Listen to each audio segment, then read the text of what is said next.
I want to thank my project team, Chris Willie and Ozgun Ozruk. So my presentation will address the project that I'm working on, titled Cropping. And the piece is designed for mobile devices, and it engages the agricultural and cultural erasures related to genetically modified maize. Cropping has two linked projects. In project number 1, breakfast cereals in U.S.A. supermarkets become augmented reality portals to maize seeds and their narrative content. Project number 2 is a linked app with additional narrative content about maize. The project creates connections between the following references.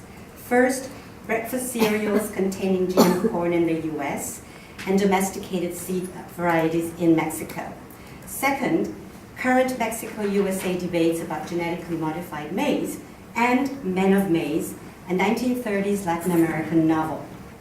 Thirdly, Mayan codes and electronic codes. And I have combined these materials to highlight how our image of different cultures are filtered by objects and by languages.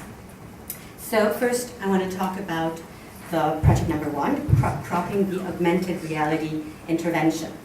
The AR project explores new public art strategies and the spatialization of interactive narratives that place the mobile participant between real and virtual worlds, negotiating between the ambient physicality of the environment and the intrusive virtual content. So some questions that I've considered for the project are, what is the significance of the sites that we intervene in? And how are sites politically activated via an AR intervention? How does AR augment both the environment and the object in question? And how does AR enhance the viewer's experience, of course? So in response to these questions, Cropping's Augmented Reality project was created to specifically activate cereal aisles in U.S.A. supermarkets. Now, as you probably know, supermarkets in the U.S. are the largest food providers for the average American family, who shop in them for their daily meals, with breakfast being the meal that sets adults off to work and children off to school. And there's an abundance of brands and flavors that claim to combine nutritional value and tastiness, but really with only very schematic labeling of ingredients. You know that that's an issue. So my investigation has revealed that many of these cereal brands contain genetically modified ingredients, such as corn cereal, cornstarch, or corn fructose syrup, and that there is a disassociation in the consumer's minds between the ordered world of supermarkets and the larger, murky picture of where food comes from, about agribusiness, land use, food security, and human rights issues across USA borders. So the aim of the AR project is to galvanize the seemingly orderly world of supermarkets and the idealized facade of its products, and furthermore to enhance the viewer's experience by bridging the gap between seen and unseen realities, the real cereal boxes containing GM maize in the US, and the unseen impact on the human and the natural ecology. This is how the project actually works. You arrive at a supermarket equipped with the Erasma app installed on your mobile device. Some supermarkets have been geolocated, and that's where you see this aura, this grain of maize appear. You walk to the cereal aisle, and you begin scanning and finding the cereal boxes that we have tagged because they reportedly contain genetically modified corn. Overlay images of maize called auras, interestingly, in the Erasma app, hover over each box. The seeds are etched with words extracted from the novel Men of Maize, and then you ultimately tap on the seed, and this will lead you to a website that contextualizes the project, and furthermore allows you to download the Cropping app.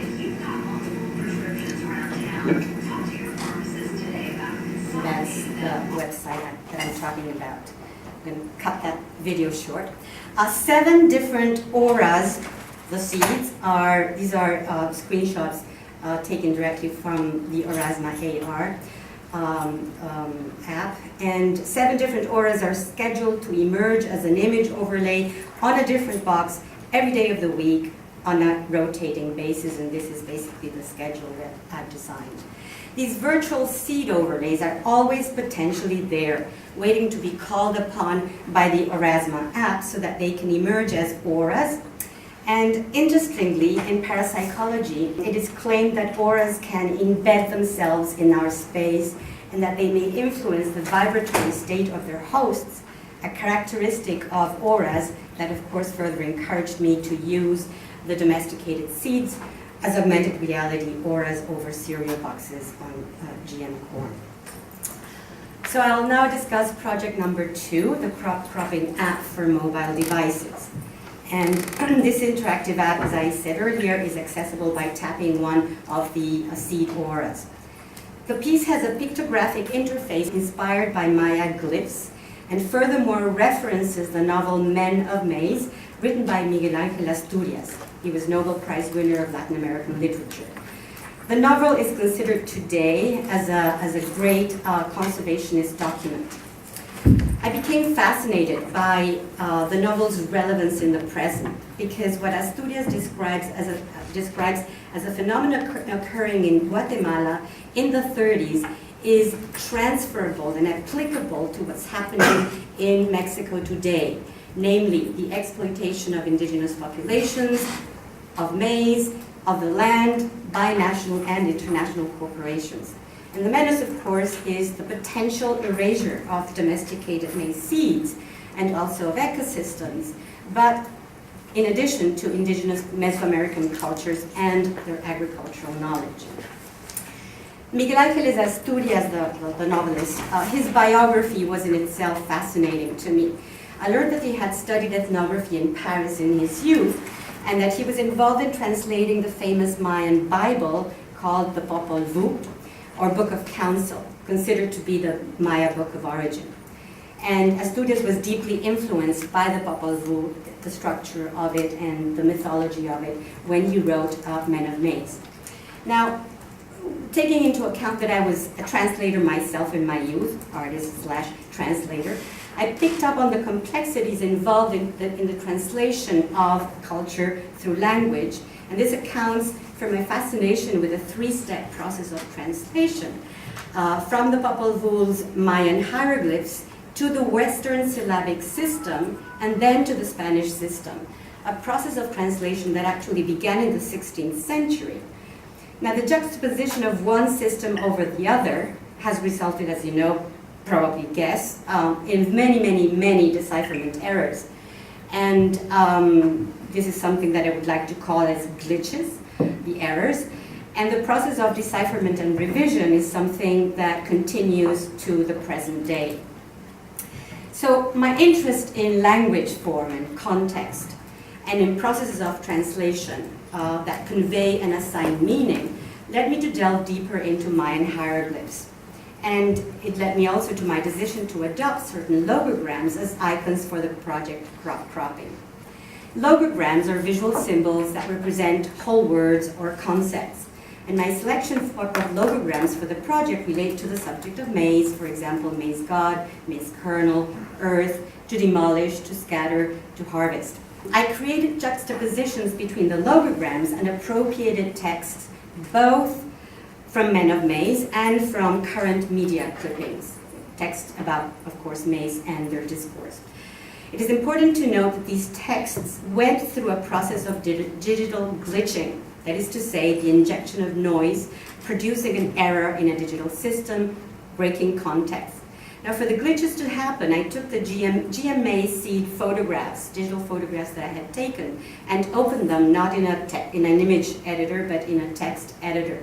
And the process revealed the coded hexadecimal and ASCII languages pertaining to the digital image, and furthermore allowed me to edit by erasing certain areas of code and inserting texts in the language of my choosing. So, in a gesture of symbolic resistance, I hacked the numeric code of these images to highlight the plight of indigenous people in sustaining knowledge of vital importance for the world at large. This gesture counters the practice of American biotechnology corporations who hacked the genetic code of domestic seeds to rob millennial indigenous knowledge for corporate profit. So, aware of the conflicting narratives that persistently emerge out of various professional communities, my aim in creating these glitches is to problematize the degree to which decades, 8 actually, of narratives about maize as agriculture and maize as culture have gone astray in cross-cultural discourse. And in conclusion, I'd like to say that in the augmented reality intervention, I highlight the gap between seen and unseen realities for what we chop for and eat in the USA. In the interactive app, I highlight the disassociation between cultures and cultural production in continental America, the tensions and gaps in what everybody claims to know, and the existence of glitches in knowledge systems. Maize, then, becomes a means for me to address the latent erasure of native seeds and of ecosystems, and also the processes of translation, interpretation, juxtaposition, erosion, and disappearance of national and continental narratives about maize as food and equally as cultural symbol. Thank you.